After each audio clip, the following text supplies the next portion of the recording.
नमस्कार, मैं शंकर। फिर से आपका एक बार फिर से बहुत बहुत स्वागत है कि एक नए एपिसोड के साथ और एक नए विषय के साथ। तो दोस्तों, कल 2 अक्टूबर का दिन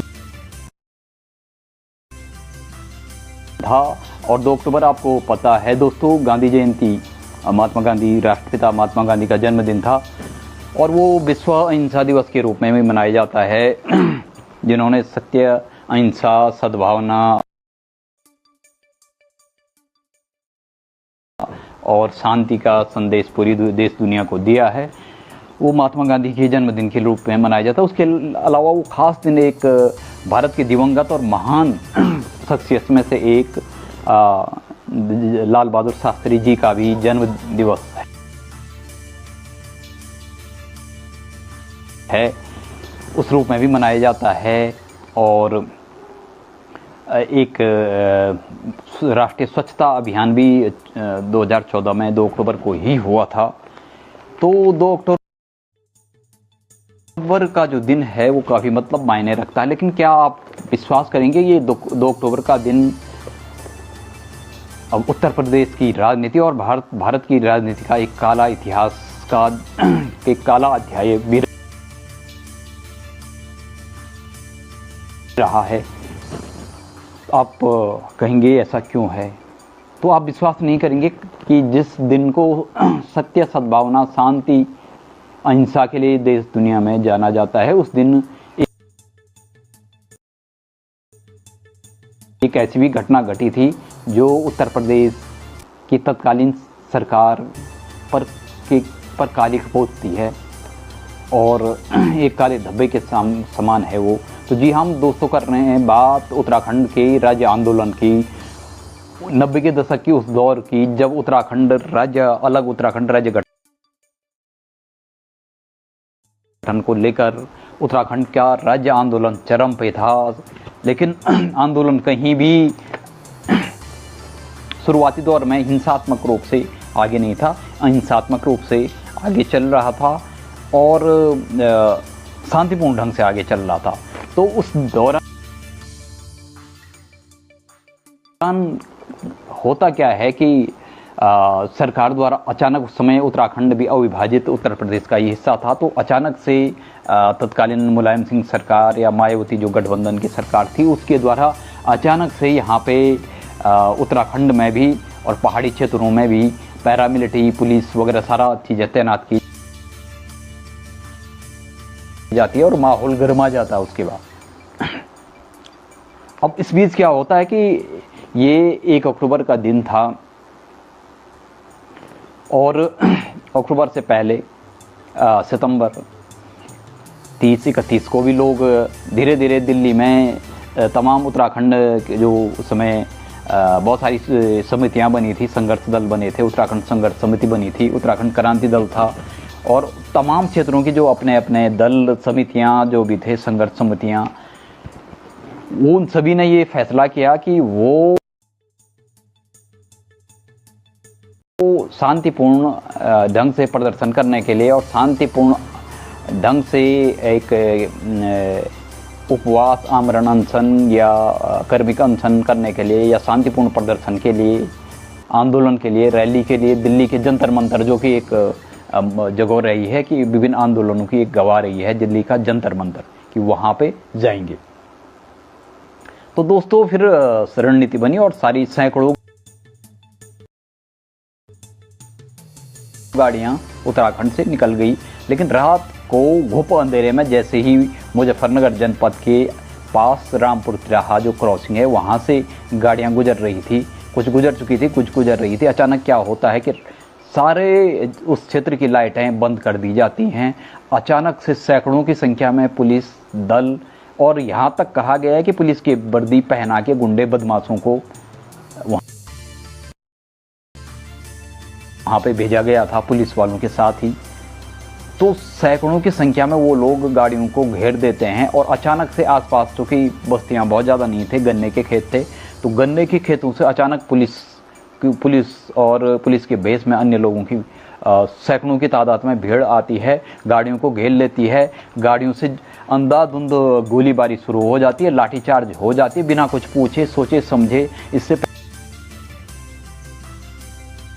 पहले कि उत्तराखंड के जो शांतिपूर्ण और हिंसात्मक ढंग से आंदोलनकारी दिल्ली जा रहे थे, उससे पहले वो कुछ समझ पाते, उससे पहले ही उनको गोलीबारी की आवाज़ें, चीख पुकार की आवाज़ें सुनाई देने लगी।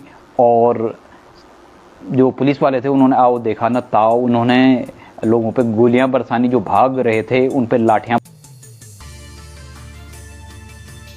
बरसानी शुरू कर दी, गोलियां बरसानी शुरू कर दी। और बात यही नहीं रुकी, बल्कि जो उनका जुल्म की इंतहा उनकी यही नहीं रुकी, बल्कि जो उनका जुल्म सितम इतना बढ़ गया कि उन्होंने यहाँ से जो आंदोलनकारी के रूप में बहू बेटियाँ गई थी, माताएं गई थी, उनसे छेड़छाड़ कुछ और बलात्कार जैसे जघन्य और निंदनीय अपराध भी किए। तो इसलिए भी काला दिन माना जाता है। मैं इसलिए बता रहा हूँ, वो जुल्म की इंतहा नहीं थी, वो जुल्म और सितम की इंतहा से भी परे कोई चीज़ थी। तो उसमें अभी तो जो आंकड़े हैं वो तो बताया गया था कि कुछ लोग ही मारे गए हैं, ज़्यादा नहीं। लेकिन अब जो उसमें बात निकल के आई तो उसमें यहाँ तक बताया कि आंदोलनकारियों की संख्या 100 भी थी जो मारे गए। तो कहीं बताए अलग अलग आंकड़े थे, उस समय कुछ कहा नहीं जा सकता, क्योंकि उस समय कुछ लोग मारे गए, कुछ लोग अभी तक लापता थे। अभी तक हम आज की डेट में आपसे बात कर रहे हैं तो अभी भी कुछ लोगों का पता ही नहीं चला, उसके बाद वो गए का। और सैकड़ों लोग उसमें घायल हो गए। तो हालांकि सरकारी आंकड़ों में बहुत ज़्यादा नहीं है, सरकारी आंकड़ों में 25-30 लोगों को ही दिखाया गया है। तो ये उस समय उत्तर प्रदेश के मुख्यमंत्री मुलायम सिंह यादव थे और मायावती के समर्थन पे थे, वो उनकी जुगलबंदी में ये सब चल रहा था। तो सरकारी आंकड़ों में तो मात्र कहीं 6 दिखा रखा, कहीं 16 दिखा रखा, कहीं 12 दिखा रखा है। सरकारी आंकड़े मतलब अलग अलग, जो सरकारी नहीं कह सकते उनको, गैर सरकारी भी जो अखबारों ने अपने उस समय के अखबारों में थे।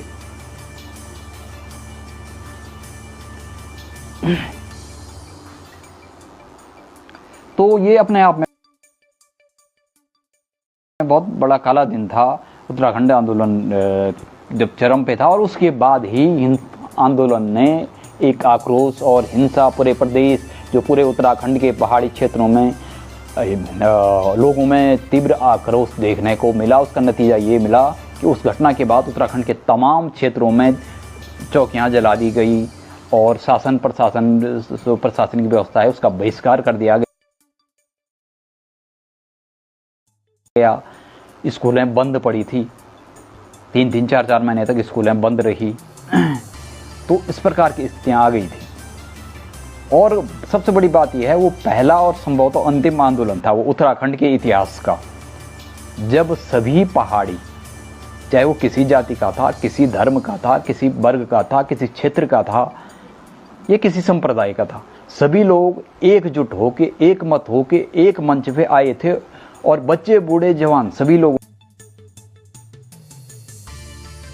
ने मिलकर ये आंदोलन लड़ा था, शहादतें दी थी, कुर्बानियां दी थी, लाठियां गोलियां खाई थी, जेल गए थे और तमाम जुल्मों सितम झेले थे। उसके बाद उत्तराखंड राज्य के गठन का मार्ग प्रशस्त हुआ था। तो आंदोलन, उसके बाद हिंसात्मक घटनाएं भी हुई। रामपुर तिराहे के बाद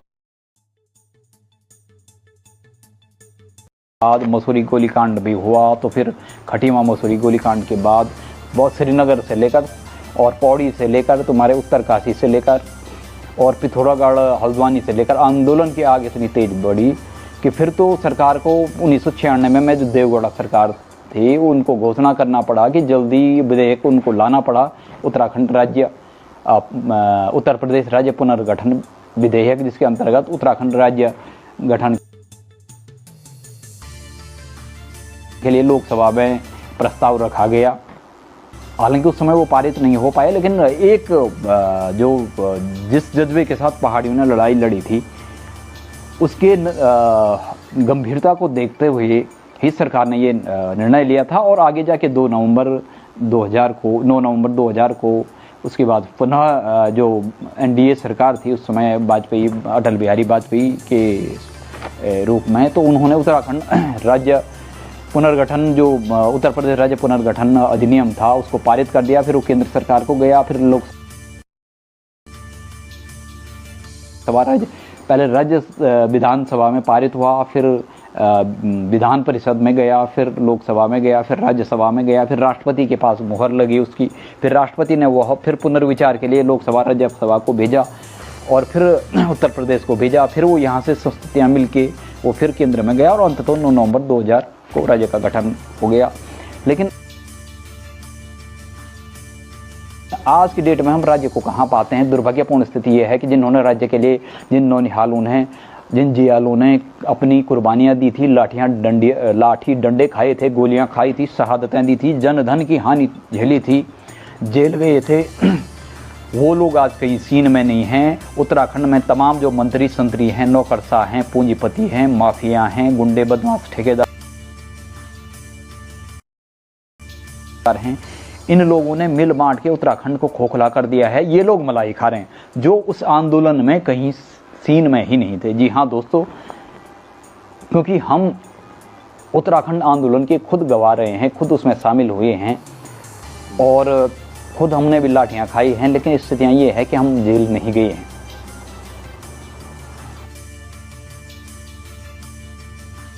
इसीलिए शायद चिन्हित आंदोलनकारी या जो भी है, जो प्रमाणित आंदोलनकारी, उसमें हमारा नाम नहीं है। कहीं तो फर्जी बने हुए हैं, आधे तो फर्जी आंदोलनकारी बने हुए, जो राज्य आंदोलनकारी की पेंशन खा रहे हैं, उनकी अगर जांच की जाए तो असली तो वैसे नेपथ्य में चले गए। वो हाशिए पे खुद इन्हीं लोगों ने, जो हमारे सत्ता सियासत में बैठे हैं, चाहे मौजूदा सरकार हो चाहे पूर्व सरकारें हों, इन्होंने ही दरकिनार कर दिया उन लोगों को, उन लोगों की कुर्बानियों को भुला दिया। और ऐसे लोग आज सत्ता सियासत का और यहाँ की हर चीज़ का, संसाधनों का, पूंजी का मजा ले रहे हैं, जो लोग कहीं सीन में ही नहीं थे, जिन्होंने कोई कुर्बानियाँ नहीं दी। और आज की डेट में भी वो कहीं अगर ऐसा मौका आता तो कुर्बानी देने वाले नहीं है। वो लोगों की लाशों की ढेर पर पैर रखकर राज करने वाले लोग हैं। और ये मैं पहले भी बता चुका हूँ, फिर दोबारा बता रहा हूँ, ये सरकार कोई बीजेपी, कांग्रेस या अन्य पार्टियाँ, क्षेत्रीय पार्टियाँ नहीं चला रही हैं। सरकारें चला रहे हैं गुंडे, बदमाश, माफिया, राजनेता, मंत्री संतरी, नौकरशाह, पूंजीपति और उनके नीचे जो उनके प्यादे बिछाए रहते हैं, जिनको छोटी भाषा में छुटभइये नेता और सत्ता सियासत के दलाल भी कह सकते हैं। ऊपर से नीचे तक कई दलाल हैं, राजनीति के दलाल हैं, सत्ता सियासत के दलाली हैं ये। तो ये कुछ कुर्बानियाँ नहीं देते हैं, ये सिर्फ मलाई खाने के लिए होते हैं।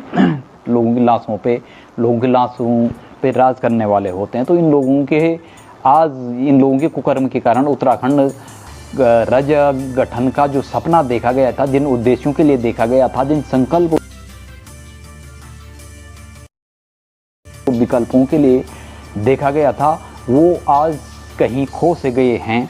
और उत्तराखंड राज्य को इतने बदहाली की स्थिति में ये लोग ले गए हैं। जिस प्रकार से छोटा राज्य था और विशेष राज्य का दर्जा भी दिया गया था, अंधाधुंध पैसा केंद्र सरकार यहाँ देता है 80%, क्योंकि विशेष राज्य में जो योजनागत व्यय होता है उसमें 80% ग्रांट जो है, यानी कैपिटल पूंजी और संसाधन है, केंद्र सरकार प्रोवाइड करवाता है और सिर्फ 20% राज्य सरकार को खर्च करना पड़ता है। इसका मतलब ये है कि केंद्र सरकार के करोड़ों अरबों रुपये पे ये राज्य को मिल रहा है। लेकिन इस तरह ये है कि कहीं पैसा लैप्स हो जाता है, सबसे ज़्यादा भ्रष्टाचार की भेंट चढ़ जाता है। तो इन्होंने इन जो पर्दे के पीछे के ये जो माफिया, गुंडे, बदमाश, राजनेता, मंत्री संतरी, नौकरशाह और प्रभावशाली लोग हैं, और इनके जो और इसके अलावा जो सत्ता सियासत के दलाल हैं, ठेकेदार हैं, इन लोगों ने इस राज्य को जो 22 सालों में जितना बर्बाद किया है, आप देख रहे हैं। पिछले साल रेप और बलात्कार की घटनाएं, बाहर से आके लोग उत्तराखंड की बेटियों के साथ रेप और बलात्कार जैसी घटनाएं हो रही हैं। और उत्तराखंड से बहू बेटियों को आप पता है अभी कीर्तिनगर का मामला है, ऐसे तमाम मामले हैं। कितनी बहू बेटियां गायब हो जाती हैं उत्तराखंड से, उसका कोई हिसाब किताब है नहीं। उनका कैसे सौदा किया जाता है मानव ह्यूमन ट्रैफिकिंग के द्वारा, ये भी आंकड़े सरकार के पास नहीं हैं। उत्तराखंड के जो बेरोजगार थे, इन्होंने पहले तो उद्यम व्यवसाय और प्रॉपर्टियां तो बाहर के लोगों को बांटी, पूंजीपति जो भी जब जिस उद्देश्य से आए यहाँ पे उन्होंने सरकार के कुछ लोगों को अपनी तरफ मिलाया, राजनेताओं को, मंत्री संतरियों को, नौकरशाहों को, और जैसे चाहे वैसे उद्देश्य के लिए ज़मीनें खरीद दी, ज़मीनों का खुर्द बुर्द कर दिया। खनन माफिया, वन माफिया, भूमि माफिया, शराब माफिया और एक नया निर्माण माफिया भी थे जो फ्लाईओवर वगैरह बनाते हैं, सड़कें बनाते हैं, बार बार घटिया माल डाल के उसको, फिर इसलिए घटिया माल डालते हैं 6 महीने में ये ख़त्म हो जाए, फिर टेंडर पड़े, फिर हमारी जेबें भरें और बैकडोर से जो हमें टेंडर देते हैं राजनेता, मंत्री, संतरी, नौकरशाह, उनका भी जेब भरे। तो वही मैं बता रहा हूँ, आज स्थितियाँ इतनी बदतर। और ले देखिए उत्तराखंड के जो पहाड़ी जिन्होंने शहादतें दी थी, जिन्होंने लाठियाँ डंडे खाए थे, गोलियां खाई थी, जेल गए थे, उनका दोस्तों एक सपना रहता था कि सरकारी नौकरी मिल जाएगी, आर्मी, पुलिस या फिर टीचर या फिर ग्रुप सी की जो भर्तियां होती हैं। लेकिन आज की डेट में जब हम बात कर रहे हैं, अब छुपा नहीं है, पहले भी था ये, चाहे वो हरीश रावत की सरकार रही हो, पहले जो ND तिवारी की सरकार रही हो, निशंक की सरकार, उसमें भी भ्रष्टाचार था। 2002 में जब पहली बार कांस्टेबल भर्ती बीजेपी सरकार में हो गई थी, पटवारी भर्ती, उसी समय भ्रष्टाचार शुरू हो गया था। लेकिन चरम पे पहुंचा वो 2017-18 के बाद, 2017 के बाद खासकर जब बीजेपी सरकार यहाँ डबल इंजन की सरकार आई राज्य में, तब से भ्रष्टाचार की ऐसी आंधी चली कि दाल में काला नहीं, पूरी दाल काली है। और पूरा जो लगता है कि सभी भर्तियां जो भी हुई हैं वो भ्रष्टाचार की भेंट चढ़ गई, भ्रष्टाचार के आकंठ में डूबा पूरा उत्तराखंड का सत्ता, सियासतदान, नौकरशाह और तथाकथित इनके जो सत्ता सियासत के ठेकेदार और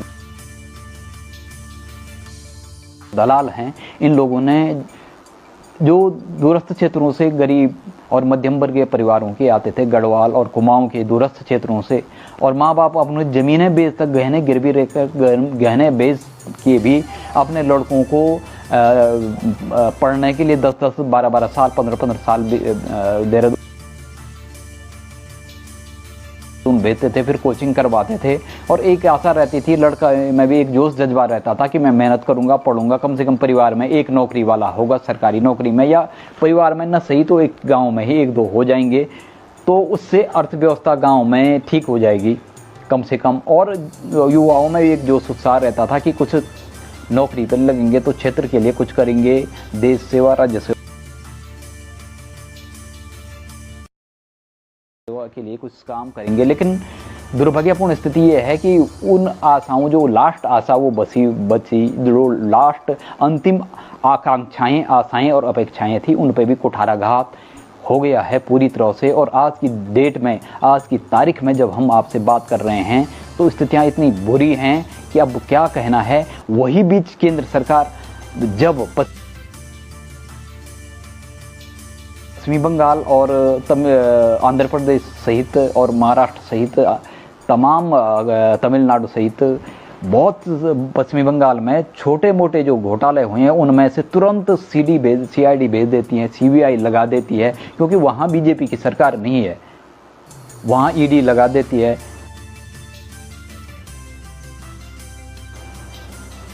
लेकिन उत्तराखंड में तो अगर गिनाया जाए तो भर्ती परीक्षाओं की बात की जाए तो उत्तराखंड देश में टॉप पे है, टॉप पे। यहाँ कोई ऐसी भर्ती नहीं है, चाहे वो लोक सेवा आयोग की हो, चाहे वो ग्रुप C की भर्तियाँ हों, या फिर टीचिंग की भर्तियाँ हैं, टेक्निकल नॉन टेक्निकल भर्तियाँ हों, वो पंतनगर यूनिवर्सिटी की भर्तियाँ हों, वो घुड़दौड़ इंजीनियरिंग कॉलेज की भर्तियाँ हों, वो Garhwal university, HNB Garhwal university की हों, कुमाऊं यूनिवर्सिटी की हों, श्रीदेव सुमन यूनिवर्सिटी की हों, technical non technical, academic non academic, जो भी भर्तियां हैं वो भर्तियों में तमाम पैसों का लेन देन हुआ है, भाई भतीजावाद चला है। और आज की डेट में जब यहाँ तक कहा जा रहा है कि उत्तराखंड में पेपर लीक का तकरीबन 15-20 लाख रुपये देना पड़ता है, खुलेआम ये चीज़ें हुई हैं और छूट भी गए हैं। हाकम सिंह जैसे लोग, मनराल जैसे लोग और चतुर्वेदी जैसे लोग छूट चुके हैं वो, और उनके पीछे जो भी 50-60 गिरफ्तारी उन्होंने खानापूर्ति के लिए मौजूदा सरकार ने किया था। अपना अच्छा चेहरा एक बताते हैं ना कि कुछ बोलना कुछ और, पर्दे के पीछे कुछ और, करना कुछ और, सोचना कुछ और, जनता के सामने दिखाना कि हमारे बराबर बढ़िया कोई नहीं है। इसके लिए मौजूदा बीजेपी सरकार ने क्या किया कि वो आनंद फानन में वो जांच कमेटी बिठाई, आनंद फानन में कुछ लोगों को बलि का बकरा बना दिया और बाद में उनको ये झांसा भी दिया गया लालच की 2-4 महीने बाद मामला ठंडा होगा, तुम्हें जेल में से हम बाहर छुड़ा देंगे। और ये किया भी उन्होंने। तो अगर पेपर लीक करवाने हैं तो सिर्फ 15-20 लाख, अगर डायरेक्ट नौकरी चाहिए तो सीधे जो OMR सीट होती है या डाटा सीट होती है, उसमें आपको पेपर आपने जैसे वैसे दिया नहीं दिया, आपने गोले भी कर रखे नहीं कर रखे OMR सीट में, लेकिन वो गोले कर दिए जाते हैं अंदर जाके और सीधे आपको अपॉइंटमेंट लेटर ठहराया जाता है, पकड़ाया जाता है। उसमें बताया सिर्फ पटवारी के लिए 40 से 60 लाख की बात हुई। PCS अधिकारी बनने के लिए 1 करोड़ से ऊपर का पैसा लिया गया। ग्राम विकास अधिकारी के लिए 60 लाख से 80 लाख रुपए लिए गए। ये स्थितियां हैं इस राज्य की। तो ये पैसा जाता कहाँ है? पर्दे के पीछे से ये मंत्री संतरियों के पास और नौकरशाहों की ही साजिश होती है। वही लोग शामिल होते हैं, वही लोग कोचिंग इंस्टीट्यूट के कुछ लोगों को अपने साथ शामिल करते हैं, कुछ पुलिस वालों को उन्होंने शामिल किया, कुछ कर्मचारी जो आयोग से जुड़े हुए थे उन लोगों को शामिल किया, कुछ बाहर के हाकम सिंह जैसे लोगों को शामिल किया। और इतना बड़ा स्कैम ये बरसों से चल रहा था। इसीलिए मैं बता रहा था कि जुल्म सितम की इंतहा हो गई बाकी, या कुछ जुल्म सितम अभी बाकी हैं। ये स्थितियां इन लोगों ने पैदा कर दी। तो उत्तराखंड का वो काला दिन जो था 2 अक्टूबर, उसके बाद जो आशाएं अपेक्षाएं थी वो धूमिल होती दिख रही हैं। और उत्तराखंड में स्थितियाँ वही है, अंधेर नगरी, चौपट राजा, चोर चोर मौसरे भाई और सभी चोर एक थाली के चट्टे बट्टे, वो स्थितियाँ आ चुकी हैं। तो खैर जो उत्तराखंड राज्य आंदोलन और राज्य आंदोलनकारी बहुत सारे नकली सर्टिफिकेट लेके नकली जाली पटवारी, और इस उत्तराखंड के दूरस्थ क्षेत्रों में सबसे करप्टेड में से हैं पटवारी हो गया, ये कुछ पशु डॉक्टर, पटवारी, कानून गो और तहसील प्रशासन से जुड़े हुए या कलेक्टर प्रशासन से जुड़े ये कर्मचारी जो भी हैं, वो भ्रष्टाचार की क्या कहना, उन्होंने एक नई इबारत लिख दी है। आपने आपदा में देखा होगा, केदारनाथ आपदा में कितने फर्जी सत्यापन करवाए गए। जो स्थानीय वहाँ पे व्यापार समिति थी उसके द्वारा पटवारी, कानूनगो और तहसील के कर्मचारियों को मिला के, वो भी किसी से छुपा नहीं है, करोड़ों का घोटाला था वो भी। तो यहाँ पे उन्होंने उत्तराखंड की जो स्थिति कर दी है, वो अब ले दे के फिर स्थितियाँ वही है कि फैसला जनता जनार्दन को ही करना है, या वो वोट ही न दे, वोट का बॉयकॉट करें, या फिर नोटा को वोट दें, या ईमानदार कैंडिडेट कोई उठता है तो उसको वोट दें, वो पार्टी को न देखें। क्योंकि मैंने बताया ना, कोई पार्टी सरकार नहीं चला रही, पार्टियों के आड़ में माफिया, गुंडे, बदमाश, चमचे, दल्ले, भड़वे और भ्रष्टाचारी ही सरकार चला रहे हैं।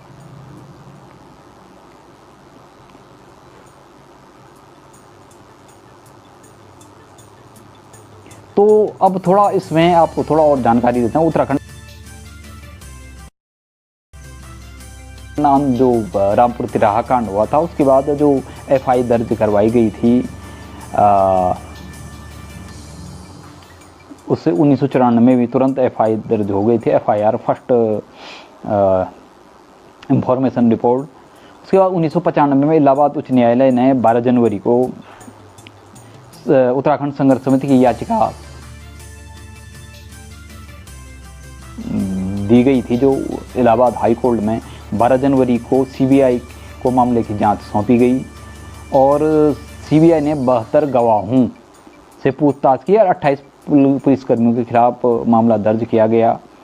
और सभी आरोपियों पर धारा 376 यानी बलात्कार की भी धारा उसमें लगाई गई थी, 392 डकैती की। जैसे मैं बता रहा था ना कि कुछ उसमें गुंडे बदमाश डकैतों को भी पुलिस वालों की भेष में भेजा गया था। ये उस समय की मुलायम सिंह सरकार की थी, जो अखिलेश यादव मौजूदा दौर में बड़ी बड़ी सेखी और सोखी बखाड़ते हुए नजर आ रहे हैं। उन्हीं की पार्टी के ये हाल उस समय थे। और धारा 354 यानी 354 महिलाओं पर हमला या आपराधिक, यानी महिलाओं को नहीं छोड़ा गया था। महिलाओं पर लाठीचार्ज गोलियां चलाई गई। आपको पता है हंसा मनराल, आपको पता है उन पर गोलियां चली। और उत्तराखंड की बहुत सारी महिलाएं हैं जिनके सर पे तक गोली मारी गई। तो आप लगा सकते हैं कैसे इंसान रहे होंगे वो, इंसानों के भेष में, कैसे राक्षसों से भी गिरे हुए, जिन्होंने औरतों को और लड़कियों को तक गोलियां और वो सर पे दाग दी। धारा 332 भी लगाई गई, जानबूझ के चोट पहुंचाना। 509 धारा जो थी महिलाओं की गरिमा का अपमान करने। धारा 120 बी भारतीय जो आईपीसी की धारा हैं, आपराधिक साजिश रचना, ये धाराएं लगाई गई।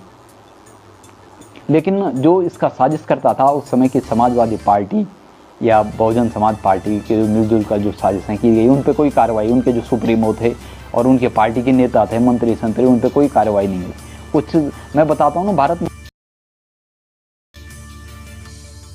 जांच आयोग बिठाते हैं, वो कुछ लोगों को बलि का बकरा बनाते हैं, बाद में उनको फिर प्रॉफिट पहुंचाए, फिर बाद में उनको छोड़ दिया जाता है। उनको भी ये झांसा दिया जाता है कि ठीक है बलि के बकरे बन जाओ तुम, 2-4 महीने में तुम छूट जाओगे, साफ बरी हो जाओगे। तो कानून एक ऐसा, यहाँ कानून के दलाल भी बन चुके हैं। सत्ता सियासत के दलाल तो हैं ही, राजनीति के दलाल तो हैं ही, अब कानून की दलाली ठेकेदारी भी इन लोगों ने पहले से की है और अब भी करते रहे हैं। तो ये जब चाहे जैसे चाहे धन बल, दल बल और राजनीतिक दल बल पे और संरक्षण, राजनीतिक संरक्षण और सरपरस्ती में गवाहों को भी बदल देते हैं, एविडेंस विटनेस सब बदले जाते हैं, साक्ष्य बदले जाते हैं।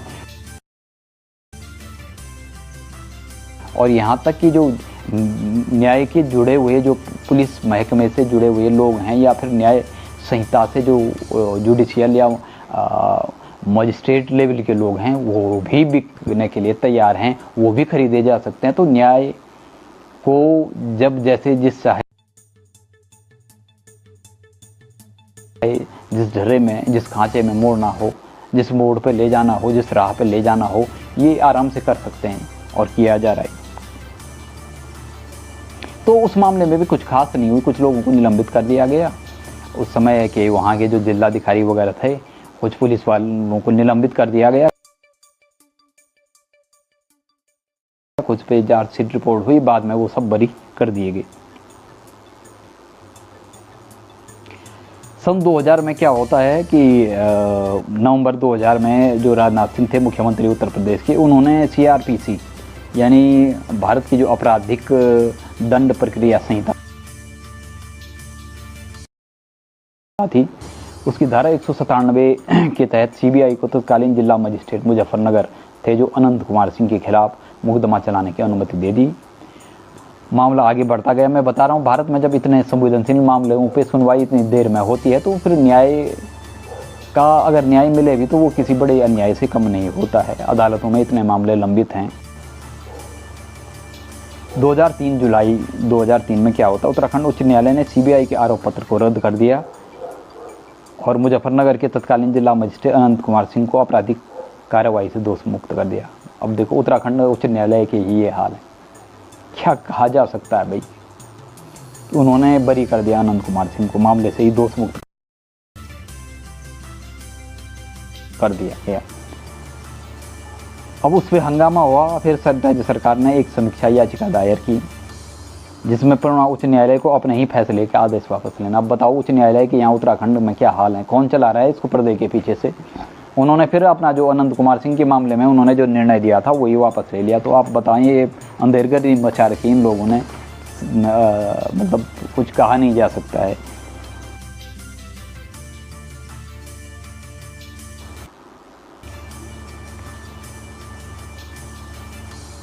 अब सीबीआई की एक विशेष अदालत ने एक 2 पुलिस अधिकारी उत्तर प्रदेश के और एक कांस्टेबल को 1994 में उत्तराखंड प्रदर्शनकारियों की भीड़ पर अंधाधुंध गोली करते हुए एक व्यक्ति की हत्या के लिए दोषी ठहराया। मामला वही डुलमुल में बताया रहा था ना, ये लोग क्या करते हैं, मामले को टालते रहते हैं, उसके बाद जनता भी भूल जाती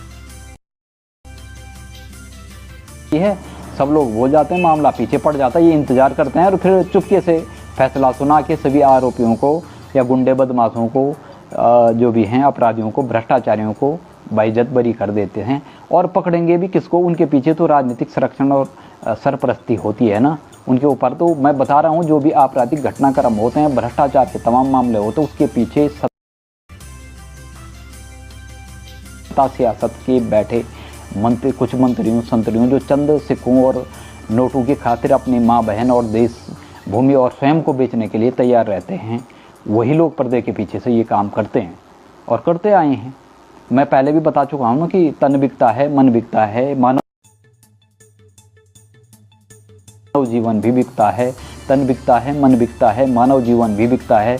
जब धन की अति पूजा होती है, जब धन की अति पूजा होती है, तब यार वतन भी बिक जाता है, तब यार वतन भी बिक जाता है। तो ये हाल हैं। तो बाकी कुछ नहीं, खाना पूर्ति हुई, वो जांच वगैरह जो भी बिठाई गई उसमें कोई खास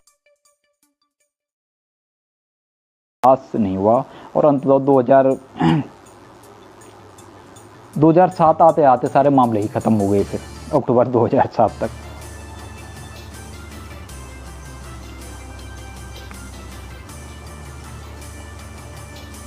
तो ये कुछ बातें थी जो मैंने आपको बताई।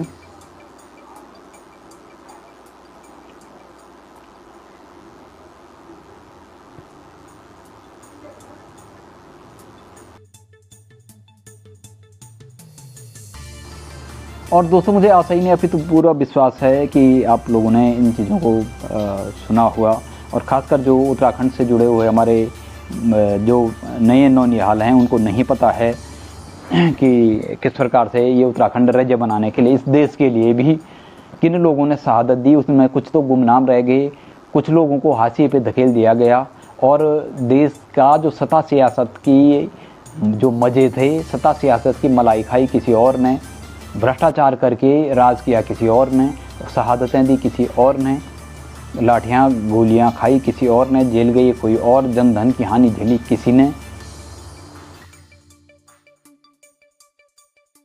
परिवार ख़त्म हुए किसी के, और उनकी लाशों पर ऐश करने वाले रहे कुछ और। भारत में भी चाहे वो 1857 की क्रांति हो, उसके बाद स्वतंत्रता आंदोलन के लिए दी गई कुर्बानियाँ हों, तो उन लाशों पर राज करने वाले लोग हैं ये जो सत्ता सियासत के ठेकेदार और दलाल हैं, ये राजनीति के ठेकेदार और दलाल हैं, और ये कानून के ठेकेदार और दलाल बने हुए हैं।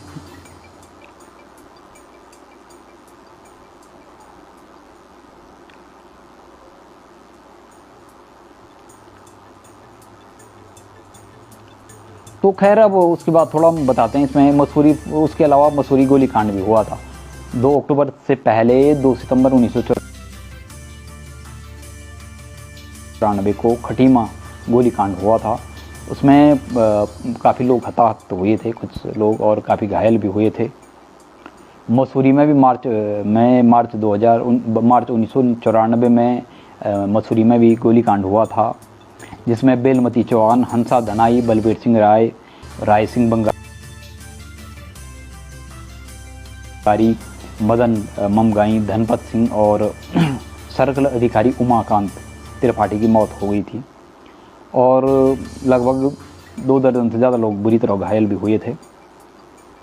रामपुर तिराहे का तो मैं आपको बता चुका हूँ। देहरादून में फायरिंग हुई थी 3 अक्टूबर 1994 को। उसके बाद जब हिंसक घटनाएं हुई तो देहरादून में फायरिंग हुई थी। उसमें भी तकरीबन सरकारी आंकड़ों में 4 आदमियों की मौत दिखाई गई है, जबकि अखबारों में उस समय 11 मौतें दिखाई गई थी। कोटद्वार में भी 3 अक्टूबर 1994 को रामपुर तिराहे गोलीकांड के विरोध में उग्र आंदोलन हुआ था। इसमें भी तकरीबन सरकारी आंकड़ों में 3 लोगों की मौत दिखाई गई है, जबकि कुछ स्थानीय अखबारों की बात माने तो उसमें तकरीबन 13 लोगों की मौत हो गई थी। नैनीताल में गोलीकांड हुआ था, उसमें भी सरकारी आंकड़ों में कुछ 2-3 लोगों को दिखाया गया है, जबकि गैर सरकारी आंकड़ों में 10 लोग दिखाए गए हैं। और श्रीनगर श्रीयंत्र टापू जो श्रीनगर गढ़वाल के आसपास है, उसमें 7 नवंबर 1994 को श्रीयंत्र टापू पर आमरण अनशन कर रहे शांतिपूर्ण ढंग से और हिंसात्मक ढंग से आमरण अनशन कर रहे लोगों को घेर के पुलिस ने बर्बरतापूर्ण लाठीचार्ज कर दी थी। बहुत सारे लोग ने नदी में छलांग लगा दी थी टापू के में, और काफ़ी लोग उसमें अफरा तफरी में मारे भी गए थे। तो इसमें भी तकरीबन 3-4 मौतें दिखाई गई हैं, जबकि गैर सरकारी जो आंकड़े हैं उसमें 7 मौतें दिखाई गई हैं।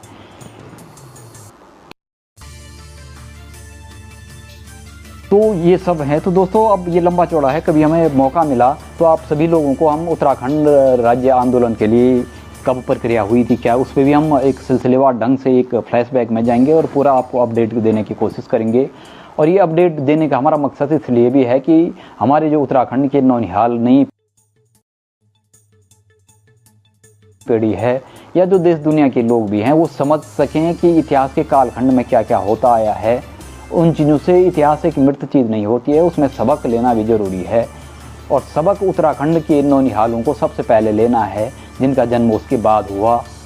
उनको देखना है कि किन लोगों ने शहादतें देकर इस उत्तराखंड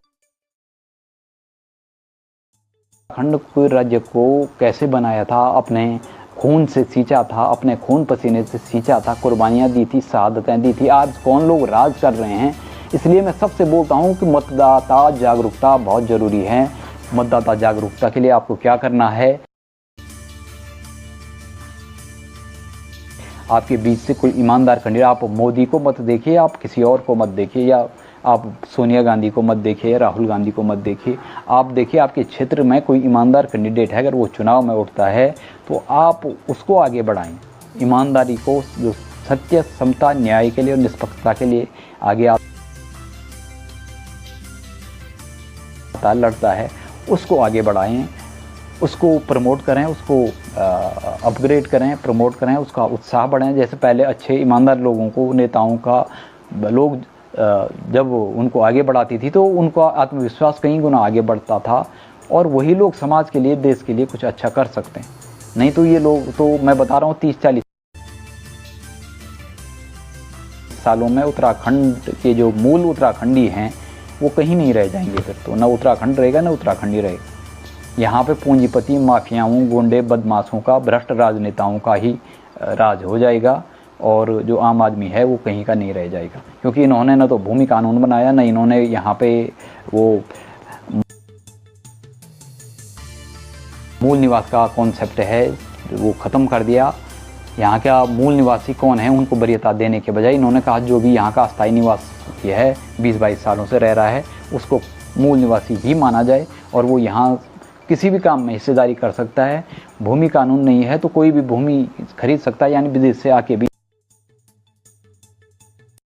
यहाँ पे भूमि खरीद सकता। बस करना कुछ नहीं है, नेताओं को थोड़ा पैसा देना है, नौकरशाहों को और कर्मचारियों को, और 2-4 जो ये बीच के दलाल होते हैं, और फिर वो करवाना। तो यही एक प्रिय सगल रह गया है। तो दोस्तों आज जब हम उत्तराखंड में खड़े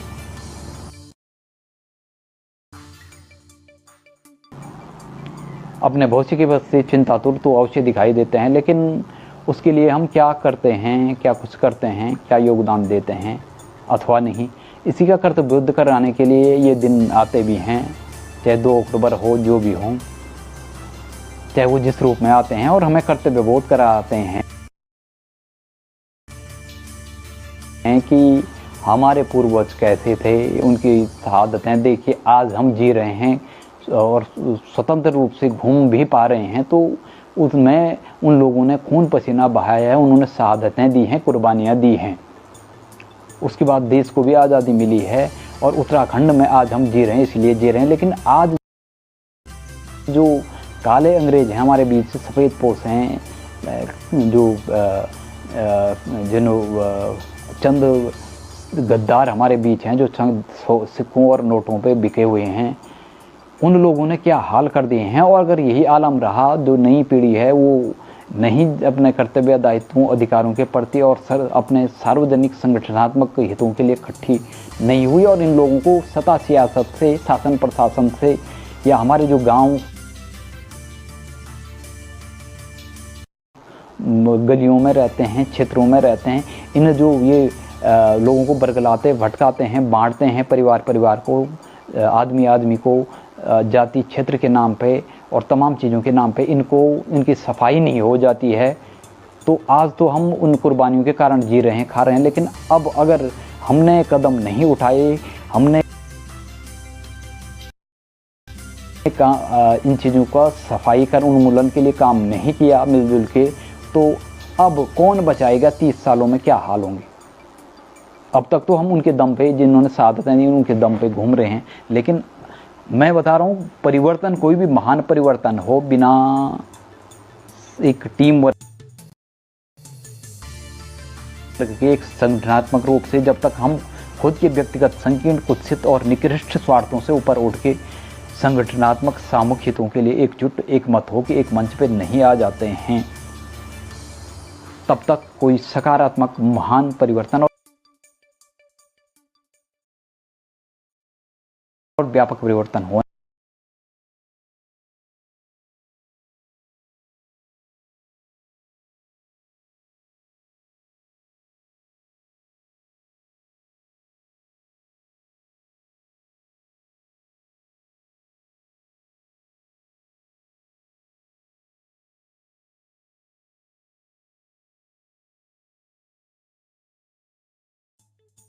होने वाले नहीं हैं, क्योंकि व्यापक महान परिवर्तनों के लिए और नए ऐतिहासिक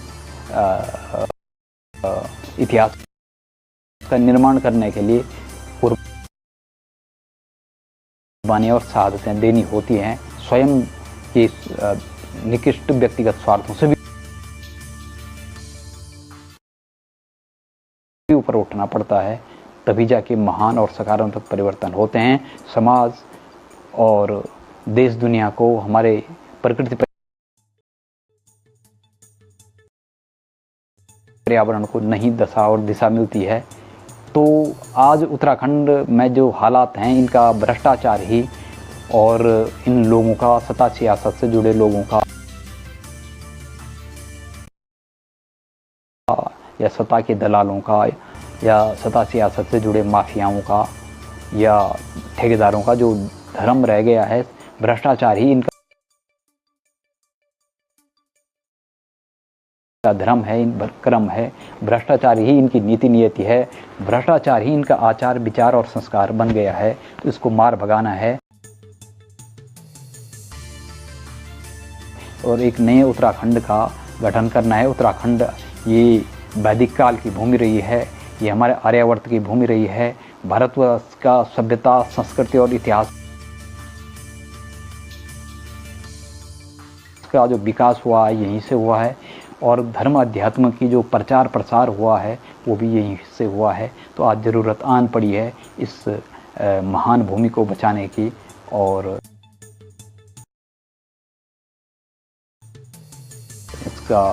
इसके संसाधनों को, इसकी धार्मिकता, आध्यात्मिकता की, इसकी प्रकृति पर्यावरण की और यहाँ के जो स्थानीय निवासी हैं उनके हक हकूक़ की बात, जल जंगल ज़मीन की और यहाँ के संसाधनों के संरक्षण और संवर्धन की। तो आओ मिलके एक नए उत्तराखंड के गठन के लिए हम सब लोग एकजुट, एक मत होकर एक मंच पे आए। आप सभी लोगों का हमसे जुड़ने के लिए बहुत बहुत शुक्रिया, बहुत बहुत धन्यवाद। एक और मुद्दे के साथ हमारा लगातार उत्तराखंड और देश दुनिया से जुड़े हुए तमाम मुद्दों पे हमारा पोस्टमार्टम और समसामयिक विश्लेषण जारी है। एक बार फिर से हमसे जुड़ने के लिए आप सभी का बहुत बहुत धन्यवाद, बहुत बहुत